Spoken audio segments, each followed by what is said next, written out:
እንደምትመለከቱት ነው አንድ እርባታ ውስጥ እንገኛለን ለመግዛት። እንግዲህ አብራችሁ ቆዩ። ላሞችን ስንገዛ ማድረግ ያሉብን ጥንቃቄዎች ምን ምንድን ናቸው? አሁን ላይ ላሞች በስንት ብር ዋጋ እየተሸጡ ነው? የደላሎችንና የላም ነጋዴዎችን ስልክ ከየት ነው የምናገኘው? ለእነዚህና ለሌሎች ጥያቄ እስከ ዝግጅታችን ፍጻሜ ድረስ ከቆያችሁ መልስ ታገኛላችሁ። እስከ ዝግጅታችን ፍጻሜ ድረስ ሰላም ጤና ይስጥልን ውድ ተመልካቾቻችን፣ እንደምን ከርማችሁልናል? ስራ እንዴት ነው? እየተበረታ ነው? በርቱልን። እንግዲህ በዛሬ ዝግጅታችን በተለየ አቀራረብ ላሞችን አብረን እየገዛን እንድንቆይ ይፈልገናል። ላሞችን ስንገዛ ማድረግ ያሉብን ጥንቃቄዎች ምንድን ናቸው? ለላሞች ግዢስ የሚቀመጡት መስፈርቶች ምን ምንድን ናቸው? እነዚህንና መሰል ጥያቄዎችን አብረን እንመልሳለን። ከኛ ጋር አብራችሁን ላሞችን እንድትገዙ እንጋብዛችኋለን። ኑ ተከተሉ።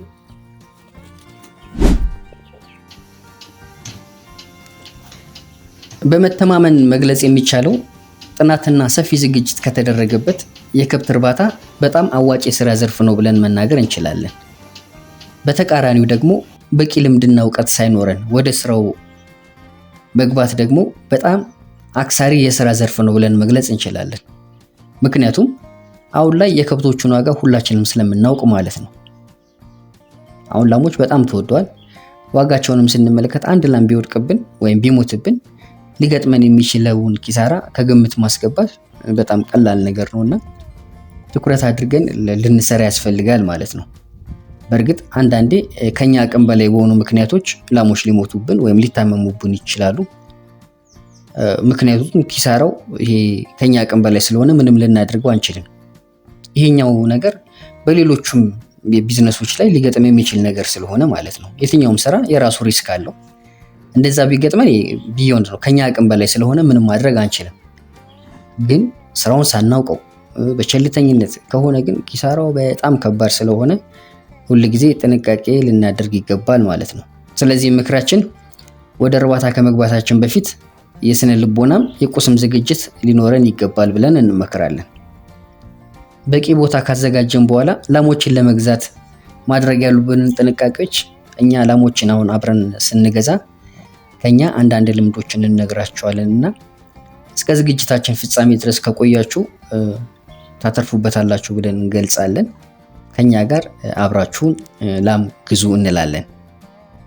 ሁል ጊዜ ላሞችን ስንገዛ የምናስቀምጠው መስፈርቶች አሉ። የላሟን ጤንነት፣ የላሟን ዝርያ፣ የላሟን እድሜ፣ የምትሰጠውን ምርት ወይም ላሟ ያለችበትን እርግዝና እና አመሏን የላሟን አመል ከግምት ማስገባት መቻል አለብን። በተጨማሪም በግዢ ወቅት ነገሮችን በአትኩሮት ልናይ ይገባል። በግዢ ወቅት የሚያጋጥሙ ሌሎች የተለያዩ ነገሮች ይኖራሉ። ስለዚህ ነገሮችን በማስተዋል ልናያቸው ይገባል ማለት ነው። ለምሳሌ እኛ በግዢ ወቅት የገጠመንን ነገር እንንገራችሁ። እቺ የምትመለከቷት የአራት ወር እርግዝና ያላት ጥሩ ዝርያ የምትባል ጊደር ነች። ስታዩት ምን ችግር ያለባት ይመስላችኋል? ምንም ችግር የለባትም አይደል? በሚገርማችሁ ሁኔታ ግን ሁለቱም አይኖቿ አያዩም። ሁለቱም አይኖቿ እውር ናቸው። እኛም የተጠራጠርነው መሬት ስታይ እንጂ ሙሉ ለሙሉ የምታይ ነበር የመሰለን። ስለዚህም በግዢ ወቅት እንደዚህ አይነት ነገር ሲገጥመን ወደ አይኖቹ አካባቢ ሄደን እጃችንን ማርገብገብ ይጠበቅብናል። እጃችንን ስናርገብግብ አይኗ ላይ ምላሽ ካልሰጠ አይኖቹ አያዩም ማለት ነው። አስቡት፣ እያዩ የማያዩ ላሞችን ገዝተን ተሸውደን እርባታ ውስጥ ስናስገባ ሊገጥመን የሚችለን ኪሳራ አስባችሁታል? እንደዚህ አይነት መሰል ነገሮች ሊገጥሙን ይችላሉ። በግዢ ወቅት ሁኔታዎችን በደንብ መከታተል ያስፈልገናል። በግዢ ወቅት በደንብ መከታተል ያስፈልገናል። በግዢ ወቅት አንዱ መስፈርት የሆነው ጤንነት ነው። የጤንነትን ጉዳይም ስንመለከት በእርባታ ውስጥ ብዙ አይነት የላሞች በሽታዎች ያጋጥሙናል። በዋናነት ግን ብዙ ጊዜ ይከሰታል ተብሎ የሚገመተው ኤፍኤምዲ ፉት ኤንድ ማውዝ ዲዚዝ እና የካልሲየም በሽታ ነው። የበሽታዎቹ አደገኝነት ገዳይነትን ስንመለከት ኤፍኤምዲ ወይም አፍተ እግር የሚባለው በሽታ አፋቸውንና እግራቸውን በጣም ይጎዳል። አፋቸውን እንዳይበሉ እግራቸውን እንዳይራመዱ ስለሚያደርግ በእርባታ ውስጥ በጣም ከፍተኛ ኪሳራ የሚያደርስ በሽታ ነው። የበሽታው አስከፊነት ደግሞ ለበሽታው ተብሎ የተዘጋጀ መድኃኒት የለም። ምናልባት ፕሬት ልናደርገው እንችላለን እንጂ ለበሽታው ተብሎ የተዘጋጀ መድኃኒት ስለሌለ እርባታ ውስጥ ብዙ ጊዜ ጉዳት ያደርሳል። ሌላኛው በሽታ ደግሞ ካልሲየም የሚባለው ነው። ላሞች ከፍተኛ ምርት ሲሰጡ በአጥንታቸው መሳሳት ምክንያት የሚከሰት በሽታ ስለሆነ ድንገት ስለሆነ የሚጥላቸው በሽታው ካልተደረሰበት ወዲያው መድኃኒት ካልተሰጠው ሊገድላቸውም ስለሚችል በእርባታ ውስጥ ትልቁ ስጋት ካልሲየም የሚባለው በሽታ ነው። ሌሎችም በሽታዎች አሉ፣ እነ ጉርብርብ፣ ቲቢ፣ ጋስትሪክ፣ የጨጓራ ህመም፣ ፈንጣጣ፣ ፖክስ፣ እነዚህ የመሳሰሉት በሽታዎች በእርባታ ውስጥ ያጋጥሙናልና እነዚህ በምንገዛበት ጊዜ የላሞችን ጤንነት ማረጋገጥ ሲኖርብን እነዚህ ነገሮች ከግምት ውስጥ ልናስገባቸው ይገባናል ማለት ነው። ጤንነታቸውን የምናረጋግጥበት ቅልጥፍናቸውን በማየት፣ ንቃታቸውን በማየት፣ እንቅስቃሴያቸውን በማየት ስለ ጤንነታቸው መገመት እንችላለን ማለት ነው።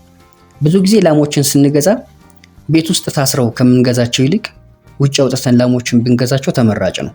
ምክንያቱም እንቅስቃሴያቸው፣ ቅልጥፍናቸው በራሱ ስለ ጤንነታቸው የሚነግረን ነገር ስላለ ማለት ነው። በደንብ ጤንነታቸው ማረጋገጥ አለብን።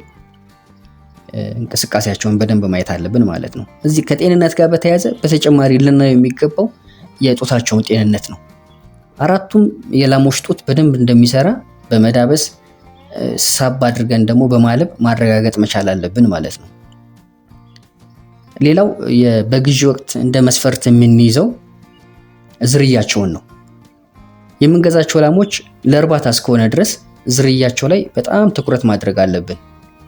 የዝርያቸውንም ጥሩነት ስንመለከት ያው ብዙ ወተት ይሰጡናል፣ የጥጃ የመስጠት አቅማቸው፣ እነዚህ እና ሌሎችን ነገሮች ከግምት በማስገባት የሆሊስቲክ ፐርሰንታቸው ከፍ ያሉት ላሞችን መምረጥ ተገቢ ነው ብለን እንገልጻለን። ይህንን የምንመርጥበት ምክንያት መጀመሪያ አካላቸውን በማየት ነው። ሆሊስቲክ ከሚባሉት ላሞች በጣም ግዙፍ ናቸው። የቆዳቸውም ቀለም ቡሬ ነው። ብዙ ጊዜ ሌሎችም አይነት ይኖራሉ። በእርግጥ ግን አካላቸው ገዘፍ ያለ ነው። ግታቸው ሰፊ ነው። ሌሎች ዝርያቸውን በማየት አካላቸውን በማየት የጥሩ ዝርያ ምልክት የሚባሉትን ልናስተውል ይገባል ማለት ነው። ሌላኛው ምርታቸውን በማየት ነው። ስለዚህ የወተት እርባታ ብለን ካሰብን ዝርያ ወሳኙ ነገር ስለሆነ ዝርያቸውን ልናይ በደንብ ልናረጋግጥ ይገባናል ማለት ነው። ሌላኛው ላሞችን በምንገዛበት ጊዜ ማረጋገጥ ያለብን ነገር የላሞችን እድሜ ነው። አንድ ወይም ሁለት የወለዱትን ብንገዛ ለእርባታችን ቀጣይነት በጣም አሪፍ ነገር ነው ብለን እንገልጻለን። እስቲ አሁን እቺን ላም ተመልከቷት። ስንት የወለደች ይመስላችኋል? አንድ ወይስ ሁለት? በሚገርማችሁ ሁኔታ ግን 6 ጊዜ ነው የወለደችው። አንዳንድ ላሞች እንደዚህ ናቸው፣ ይሸውዱናል። እርጅናቸው አያስታውቅም። ቀልጣፎች ናቸው፣ ንቁ ናቸው፣ ግን ብዙ ወልዷል። ይሄ ነገ ከነገ ወዲያ ምርታችን ላይ የራሱ ተጽዕኖ ስላለው ይህንንም በደንብ ማረጋገጥ ያስፈልገናል። በእርግጥ በእርግጥ ልጅነታቸውን የምናይበት መንገድ ክርክራቸውን፣ የቀንዳቸውን ክርክር በማየት ጥርሳቸውን በማየት ጥፍራቸውን በማየት ነው። እንደዚህም ሆኖ አንዳንዴ ክርክራቸውም ላይ ያስታውቀን ይችላል፣ ግን ጥርሳቸው ወሳኝ ነው። ጥርሳቸውን ከፍተን ስናይ ልጅነት ያላቸው ነጭ ነው የሚሆነው። ጥርሳቸው አይጎረድም፣ አይዘረዝርም ወይም ደግሞ አይነቀልም። ስለዚህ አሁን እቺን ላም ብናያት ጥርሷን ብናየው ወይ ተጎርዷል ወይ ደግሞ ሙሉ ለሙሉ ወልቋል። ስለዚህ ከተጎረደ ወይ ደግሞ ሙሉ ለሙሉ ከተነቀለ ስትታይ በጣም ልጅ ብትመስልም አርጅታለች ማለት ነው። ምናልባት ተመታ ወይ ደግሞ ከሆነ ነገር ጋር ተጋጭታ ጥርሷ ሊወድቅ ይችላል። ግን የተወሰነው ጥርስ ሊኖር ይገባልና የጥርስ የመወየብ ነገር ምናምን ያጋጥመናል ብዙ ጊዜ ያረጁት ላሞች ላይ ማለት ነውና በእነዚህ ምክንያት ልናረጋግጥ ይገባል ማለት ነው። ስለዚህ ሁል ጊዜ እድሜያቸውን ስንመለከት አንድ ወይ ሁለት የወለዱትን መግዛት ተገቢ ነው ብለን እንገልጻለን ማለት ነው። ሌላኛው ላሞችን ለመግዛት የምንመለከተው መንገድ ላሞችን ለመግዛት የምናየው መስፈርት ምርታቸውን ነው። በወተት ላም እርባታ ውስጥ ምርት ወሳኙ ነገር ነው። ስለዚህም በግዢ ወቅት አላት የተባለውን ወተት ጠዋትና ማታ ቆመን መፈተሽ ተገቢ ነው። ምክንያቱም አላት ስለተባለ ብቻ አላት ብሎ መግዛት አያስፈልግም፣ ላይኖራትም ስለሚችል ማለት ነው። በላም ግዢ ወቅት ሁል ጊዜ ሰዎች ከሚነግሩን ይልቅ ራሳችንን ነው ልናምን የሚገባው። ማመን ያለባችሁ ራሳችሁን ብቻ ነው። ማረጋገጥ ግዴታ ነው። በእምነት ገዝታችሁ በረታችሁ ውስጥ ካስገባችሁ በኋላ ኪሳራው የራሳችሁ ስለሚሆን ማለት ነው። በእርግጥ ስራ ላይ መተማመን ወሳኝ ነገር ነው። ነገር ግን ለስራው አዲስ የሚሆን ሰው ነገሮችን በጥንቃቄ ማየቱ በጣም ወሳኝ ነገር ነው ብለን እንገልጻለን። አንዳንዴ አላት ተብሎ ያ ምርት ከሌለ እንሽጥ እንኳን ብንል የሚገዛን ሰው የኛን ወተት ማረጋገጥ ስለሚኖርበት ትልቅ ኪሳራ ውስጥ ስለምንገባ ነገሮችን በትኩረት ማየት ማረጋገጥ ወሳኝ ነገር ነው ብለን እንገልጻለን ማለት ነው። ሌላኛው በግዢ ወቅት ማየት ያለብን ነገር የላሞችን አመል ነው። በሚታለቡበት ጊዜ፣ ምግብ በሚበሉበት ጊዜ እንዳለ አጠቃላይ በእርባታ ውስጥ የጸባያቸውን ነገር ልናስተውል ይገባል። ምክንያቱም የሚራገጡ የሚዋጉ ከሆነ እርባታችንን በጣም አሰልቺ ያደርግብናል። እኛ በግዢ ወቅት ያጋጠመንን እንንገራችሁ። እቺ የምትመለከቷት ላምን ለመግዛት ተስማምተን ወተቱን ለመፈተሽ ለማየት ስንመጣ በጣም አመሏ አስቸጋሪ ሆኖብናል። ምንም ብንወዳት ምንም ቆንጆ ላም ብትሆን በአመሏ ምክንያት ውላችንን አፍርሰን ላንገዛት ችለናል፣ ትተን ሄደናል ማለት ነው። ምክንያቱም አመል በጣም ከባድ ነገር ነው።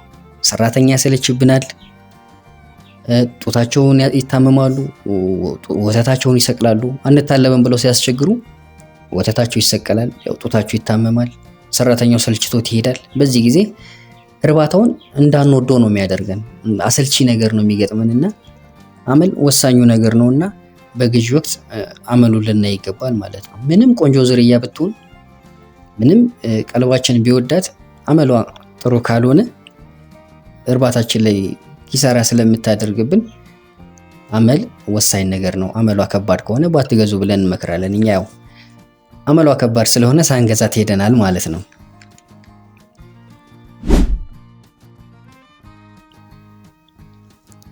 እቺ የምትመለከቷት ላም 24 ሊትር ወተት አላት። ለሁለተኛ ነው። ዋጋዋ 280 ሺህ ብር ይባላል። እቺኛዋ የምትመለከቷት ላም ደግሞ እርጉዝናና ወተት ነው ያላት። 4 ወር እርግዝናና 12 ሊትር ወተት አላት ነው የሚሉን። 250 ሺህ ብር ትገመታለች፣ ድርድር አለው ይላሉ። እርግዝናው ለሁለተኛ ነው። ስትታይም ልጅ ነች። ለሁለተኛ ቢሆን ነው ግን ዋጋቸው ትንሽ ወደድ ይላል። እቺኛዋ ደግሞ እርጉዝ ጊደር ነች። የ7 ወር እርግዝና አላት። ዋጋዋ 260 ይባላል። ሁለትን የሸረፈችው ዝርያዋ ጥሩ ነው። ዝርያዋ ጥሩ ቢሆንም ትንሽ ዋጋዋ ግን ወደድ ብሏል።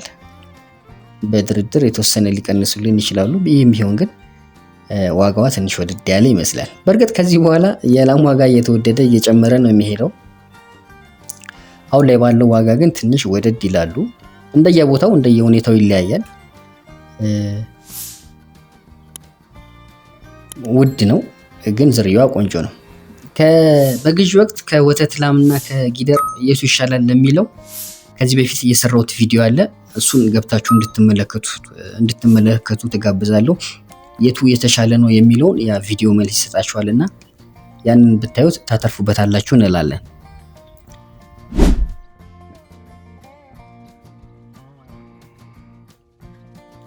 በየአካባቢያችን ብዙ የላም ነጋዴዎችና ደላሎች ያጋጥሙናል፣ ያው አሉ። አዲስ አበባና አካባቢዋ ደግሞ በርካታ የላም ነጋዴዎችና ደላሎች አሉ። ከነዚህም ውስጥ ለዛሬ ጥቂቱን ከኔ ጋር በስራ አጋጣሚ የተገናኙትን ስልክና አድራሻ አስቀምጥላችኋለሁ። እዚህ ጋር ግን ልታስተውሉት የሚገባው ነገር ማንም የሚላችሁን ልታምኑ አይገባም። ልታምኑት የሚገባው ራሳችሁን ነው። ዕውቀታችሁን፣ ልምዳችሁን ብቻ ነው ልታምኑት የሚገባው። ምክንያቱም በማንም ተጽዕኖ ውስጥ ከወደቃችሁ የዛን ሰው ሐሳብ ነው የምታንጸባርቁትና እናንተ የምትፈልጉትን እናንተ ሊኖራችሁ የሚገባውን የምታውቁት ራሳችሁ ናችሁና እንደ ምክር ስሙት፣ ግን ውሳኔው የራሳችሁ ነው መሆን ያለበት። ምናልባት ልምዱ ላይ ኖራችሁ ይችላል፣ አዲስ ልትሆኑ ትችላላችሁ። በዚህ ጊዜ አብራችሁ የምታውቁት ሰው ከዚህ በፊት ልምድ ያለውን ሰው ይዛችሁት ብትሄዱ እንመክራለን። ምክንያቱም ብዙ አይነት ነገር ስለሚገጥመን ማለት ነው በስራ ወቅት። በእርግጥ ሁሉም ደላላ፣ ሁሉም ነጋዴ ታማኝ አይደለም ማለት አይቻልም። ብዙ ታማኝ በቃላቸው የሚገኙ ነጋዴዎችም ደላሎችም ይኖራሉ፣ የማይታመኑም ደግሞ ይኖራሉ። ስለዚህ ሁል ጊዜ እናንተ በራሳችሁ ዕውቀት፣ በራሳችሁ ልምድ ወይ ደግሞ አጠገባችሁ ባለ በምታውቁት በምታምኑት ልምድ እና ዕውቀት ልትመሩ ይገባል ብዬ ገልጻለሁ። ደላላ አገናኝ ስለሆነ ማለት ነው።